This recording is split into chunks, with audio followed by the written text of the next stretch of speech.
خکر چې دی دا یاد لري کوم یو ځناور که یو خکر مات شو که دواړې مات شو که نیم یا مات شو که ټول یا مات شو او که پیدایشي یا نو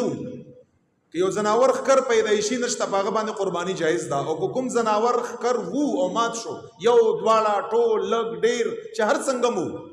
خو چې دماغو ته یې تکلیف نه رسېدلی دماغو ته یې نقصان نه رسېدلی که وینم تر لاړه شي خو چې دماغو ته نقصان نه رسېدلی په داسې ځناور باندې قرباني بالکل جایز ده. اوس به ته وایې چې ما ته خو دا پته نه لګي مفتي صاحب چې دا دماغو ته زه خو ډاکټر هم نه یم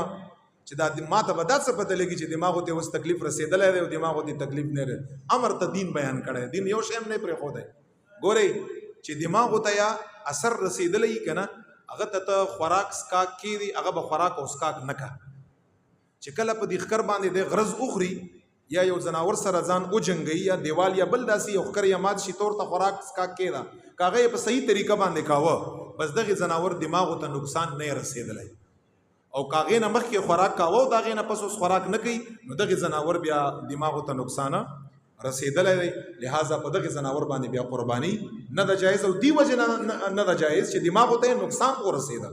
او که نه رسېدلی خیر دی ښکر دی مات شي هېڅ خبره نشته. یو بله مسله هم راته رایاده شوه هغه دا ده چې که غریب انسان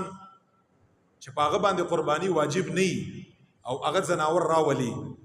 دا هم اکثر موږ تاسو خو پښتاني یو کمپټیشن دور هم دی خامخا چې ستا ګډ وي زما به ګډ وي چې ستا چیلی وي زما به هم چیلی وي چې ستا یو قرباني وي زما به هم یو قرباني موږ خو اکثر پښتانه د اکثر د عبادت چې که دا په مقابله او ضد نه یم که نو غریب سړی یو ځل څاروی راولي په فرض نه په واجب نه راولي او د اختر د ورځې نه مخکې مړ شو مثال کې مړ شو چاپټ که وغیره وغیره آیا په دغه انسان باندې بله قرباني شته نشته دی ځکه چې وس یې د اول هم نشته نو اسه ده راوستلې وه ها که دا را پیدا شو دا به ذبحه کوي ځکه چې لازم نه وه د په زور باندې په ځان باندې لازم کړه دا چې را پیدا شو دا به ذبحه کوي او که دا تر ورک شو غیب شو وغیره وغیره نو بل ځناور راوستل په ده باندې نشته دی. ښه شریعت د طرف نه لازم نه دی. کمالداره سړي یو څاروی راوستل او یا عیبجن شو یا تر وتښتېده یا مړ شو نو دغه مثال صاحب نصاب دی صاحب استطاعت دی وس یې و د دې نه پس یم وس و په ده باندې بل ځناور راوستل واجب دی